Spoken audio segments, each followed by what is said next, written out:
ফেসবুকে অ্যাড চালাচ্ছেন কিন্তু কোনো রেজাল্ট আসতেছে না, এটার একটা বড় রিজন আছে। সেটা নিয়ে কি কখনো ভেবে দেখেছেন?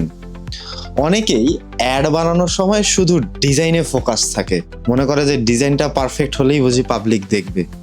বাট যখন অ্যাডটা রান করার সময় অনেক ইম্পর্টেন্ট একটা জিনিস আপনারা ভুলে যান, সেটা হচ্ছে টার্গেট অডিয়েন্স। এখন আপনার অ্যাড যদি রং মানুষের কাছে পৌঁছায় যায়, তাহলে কিন্তু আপনার অ্যাড কোনো কাজেই আসবে না। So the solution is AdSense depend করবে টোটালি টার্গেট অডিয়েন্সের উপরে। আপনার সেলস কার কাছে যাবে, মানে আপনার অ্যাডটা কার কাছে যাবে, সেখান থেকে যে সেলটা আসবে সেটা আপনাকে ডিসাইড করে দিতে হবে। যারা অ্যাকচুয়ালি আপনার প্রোডাক্ট নিয়ে ইন্টারেস্টেড, তাদের কাছেই অ্যাড দেখানোটা ইম্পর্টেন্ট।